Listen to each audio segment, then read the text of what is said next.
la cirugía temprana en el manejo de la hiperplasia prostática benigna o el uso de medicamentos de manera prolongada. Y para poder hablar de esto, vale la pena mirar cómo son las tendencias del manejo de la hiperplasia prostática y los números casi que hablan por sí solos. Esta es una de las estadísticas recientemente publicadas, pero que de una u otra forma nos contextualizan en la década anterior cuál ha sido el comportamiento de la terapia farmacológica y la terapia quirúrgica, donde vemos un incremento en el uso de terapia farmacológica de manera importante, pero también un incremento en la aparición de procedimientos quirúrgicos de mínima invasión. Si bien la cirugía transuretral, todos lo sabemos, desde los últimos 25 a 30 años ha ido en disminución por la introducción de la terapia médica, de una u otra forma las técnicas de mínima invasión han rescatado, digamos, su utilidad y ha ido un crecimiento importante en el número de procedimientos que se puede hacer, lo cual claramente se deriva en unos costos altos para el tratamiento de la hiperplasia prostática, sin incluir en este caso, por ejemplo, drogas ambulatorias, lo cual hace que los números, digamos, de hiperplasia sean importantes y el impacto económico de esta patología sea importante. ¿Cuál es la probabilidad que nosotros como hombres tenemos de recibir un tratamiento a los 50 años para el manejo de los síntomas urinarios? Este es un número que no es despreciable y se calcula que 1 de cada 3 hombres mínimo va a recibirlo, pero si nos movemos a los 80 años esa probabilidad casi que aumenta al 80%. Cosas importantes en hiperplasia prostática y en crecimiento benigno es que conocemos la historia natural de la enfermedad a través de estudios de incidencia que han demostrado cómo en poblaciones sanas esta es una enfermedad que progresa en el tiempo y que puede generar impactos muy importantes. Pero también conocemos la terapia médica desde hace muchos años. Fue introducida hace cerca de 40 años y se ha convertido en un estándar de terapia en muchos de nuestros pacientes. Sin embargo, la terapia puede generar eventualmente, la terapia médica, un deterioro en la función urinaria a largo plazo en los pacientes. Es una pregunta que cada vez más nos hacemos todos. Cada vez operamos pacientes con próstatas más grandes, cada vez creemos que tratamos más pacientes con retención urinaria e inclusive con complicaciones por el manejo de su hiperplasia prostática desde el punto de vista farmacológico. Y en la literatura aparecen, digamos, múltiples estudios que avalan eventualmente el tratamiento temprano quirúrgico de la hiperplasia prostática, pero también otros que dicen seamos cautos en muchos pacientes, no todos se van a beneficiar de esto, escojámoslos muy bien, cuáles de ellos se van a beneficiar potencialmente. Y yo hoy les traigo a ustedes 5 argumentos a favor de la cirugía temprana en el manejo de la hiperplasia prostática. El primero de ellos es la historia natural de la hiperplasia prostática. El segundo es la efectividad de la cirugía por encima de la terapia médica. El tercero tal vez es que la terapia médica no está libre de eventos adversos en muchos pacientes y no los podemos desconocer y ocultar. 4, los desenlaces de diferir una cirugía. ¿Qué pasa si yo opero un paciente más tempranamente o lo pospongo su cirugía? Y 5, tal vez el tema económico que juega un papel muy importante. Cuando hablamos de progresión, tenemos que definirlo bajo todas estas variables, que son variables clínicas, sintomáticas, calidad de vida, variables objetivas como el flujo urinario, incremento en el tamaño de la próstata, retención urinaria o cirugía relacionada con la hiperplasia prostática. Y cuando miramos progresión de HPV, tenemos que mirar los grandes estudios como el Olmsted County, que fue publicado hace muchísimos años, un estudio de incidencia en una población en Minnesota, con un seguimiento de más de 1990, de más de 2.115 hombres, que mostró eventualmente cómo es el comportamiento en cuanto a progresión de síntomas urinarios y nos muestra que la hiperplasia prostática es progresiva. El incremento en el IPSS de los pacientes ocurre lentamente, pero ocurre. El incremento potencial o la disminución potencial en el flujo máximo de los pacientes ocurre de manera importante, así como el incremento en el volumen prostático. Ese estudio nos deja esa información, pero aparece otro estudio un poquitico más adelante, que es el estudio de los profesionales de la salud en los Estados Unidos, que muestra algo parecido. Cómo aparecen riesgos, por ejemplo, de retención urinaria que pareciera que fueran bajos, pero que eventualmente pueden empezar a ocurrir cuando hacemos seguimiento a la historia natural de la enfermedad. Aparecen los experimentos clínicos aleatorizados. En el 2003 el MTOPS, que comparó brazos placebo con monoterapias de alfa bloqueador o de inhibidor de 5-alfa reductasa combinación, y este estudio en el brazo de placebo nos mostró cómo la progresión de la enfermedad no es despreciable a 4 años. 16.6% de la población lo puede tener, riesgo de retención urinaria del 2% y riesgo de intervención quirúrgica en el 5%. Algo que otro estudio también más adelante, que se llama el ALTES, nos lo mostró, un riesgo de progresión del 16% en el brazo placebo comparado con alfusocina y de retención urinaria del 1.8% y de riesgo de cirugía del 6.5% con la monoterapia o con los pacientes que recibían placebo principalmente. Y aparecen los datos de tal vez uno de los estudios comparativos más grandes, que es el COMBAT.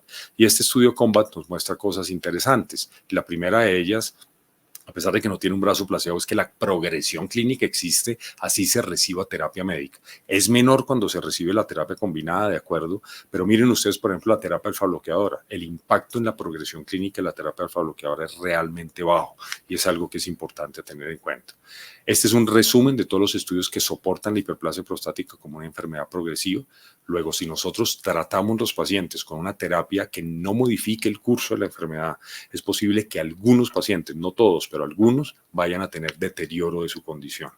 Esta tal vez es una de las publicaciones más recientes sobre el tema, en donde muestra números mucho más grandes. En una población en California de cerca de 6.000 hombres, muestra cómo la progresión de la enfermedad en 2 años puede llegar a ser hasta el 29% en una población mayor, pero es importante tenerlo en cuenta porque eso es a lo que nosotros nos enfrentamos en nuestra práctica. Entonces ese es el primer punto.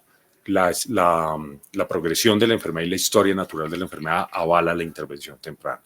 Lo otro es la efectividad de la terapia médica versus cirugía, y para eso tenemos deficiencias grandes, y es que no hay estudios comparativos de cirugía y terapia médica, por lo menos en experimentación clínica. Pero sí hay estudios de terapia médica que nos muestran la efectividad, como este metaanálisis en red que nos muestra cómo la gran mayoría de alfa-bloqueadores o cómo la gran mayoría de moléculas tienen un impacto real en efectividad sobre variables como el IPSS, pero también lo sabemos a través de los estudios clínicos como el TOPS que ya mencionamos, en donde se ve, digamos, el impacto de la terapia médica en la progresión de la enfermedad en este estudio, y en el COMBAT, donde se ve también el impacto tan importante que puede tener sobre la progresión de la enfermedad cuando se da la terapia combinada. Hay algunos estudios como este que nos muestran, por ejemplo, variables relacionadas a la parte funcional, a la parte de índices de resistencia, a la parte de la dinámica de la evacuación de la orina, de cómo con la terapia médica impacto mínimamente en estas variables, mientras que con la cirugía sí voy a impactar tempranamente en esta variable que es muy importante. Este estudio trató de mirar la efectividad, y si ustedes comparan estas variables de efectividad de los medicamentos con la cirugía transuretral, fíjense ustedes que la mejoría con la cirugía transuretral es muchísimo mayor que con la terapia médica en todas sus, digamos, versiones de terapia médica, alfa-bloqueadora o de combinación, y es algo que es muy importante a tener en cuenta. Y este estudio nuestro, que publicamos recientemente en Neurourology and Urodynamics, simplemente lo que hizo fue comparar cómo le va a los pacientes que tienen trastornos de contractilidad de la vejiga cuando los operamos, y es gente a la que le va menos bien. El resumen al final del día es que a todos les va bien, pero a estos pacientes con trastornos de contractilidad vesical les va menos bien en cuanto a sus desenlaces funcionales y de calidad de vida, algo muy importante también a tener en cuenta. En procedimientos quirúrgicos tenemos toda la variedad que ustedes ven acá, desde procedimientos resectivos, procedimientos de vaporización y procedimientos de enucleación endoscópica, que es a lo que nos hemos movido en este momento, con una variabilidad muy importante en la efectividad de las cirugías. Pero los números grandes de cirugía transuretral de próstata muestran esto. Una mejoría en este estudio de más de 10.000 pacientes en Europa, de mejoría con la cirugía transuretral del flujo de la orina de una manera significativa y de reducción del residuo urinario de manera importante. Y este estudio, que se centra más en complicaciones, sin embargo, nos muestra dos cosas importantes: la efectividad de la terapia a largo plazo, pero nos muestra también cómo la terapia, digamos, médica ha impactado en los desenlaces de la terapia quirúrgica cuando ésta se lleva a hacer de manera tardía después de la cirugía, después de la terapia médica, perdón. Entonces ese punto también lo evaluamos de manera contundente. Ahora bien, ¿cómo son los desenlaces de una cirugía diferida? ¿Qué pasa si yo postergo una cirugía en un paciente? Esto es basado en información de la década de los 90, pero este estudio de Watson es interesante porque cogió una cohorte de hombres que los siguió en el tiempo y se dio cuenta a aquellos que les hizo seguimiento activo versus a los que operó. Cuando los del seguimiento los intervino tardíamente, no les fue tan bien, algo que fue corroborado en este estudio del Dr. Flanagan, que es una población muy similar a esta, en donde aquellos pacientes que se operaron más tardíamente, su desenlace de la cirugía fue menos bueno que en aquellos que fueron operados de manera mucho más temprana. Ese estudio es en una época donde todavía los alfa-bloqueadores no existían, no existía la terapia médica, pero si lo comparamos la cirugía temprana con no hacer nada, eventualmente a los pacientes les va mejor. Y este estudio nos muestra algo parecido, que es un estudio del grupo del doctor Nickel, que nos muestra cómo los pacientes que fueron, digamos, operados de manera más tardía después de la terapia médica tuvieron más riesgo de retención urinaria crónica y de hipocontractilidad, mayor falla al retiro de sonda en el posoperatorio y algunas complicaciones más importantes en este grupo de pacientes. Luego, este punto es importante tenerlo en cuenta. Entonces, la intervención temprana es otro punto importante en cuanto a efectividad a largo plazo de la terapia. Y lo otro es que la terapia médica no está libre de eventos adversos. Basta mirar estos resúmenes donde vemos cómo los diferentes fármacos tienen un impacto sobre la funcionalidad sexual de los pacientes, tienen un impacto en la función eyaculatoria, en el deseo sexual. La gran mayoría de ellos, casi ninguno está excluido de estas variables, algunos con mayor probabilidad de que esto eventualmente ocurra.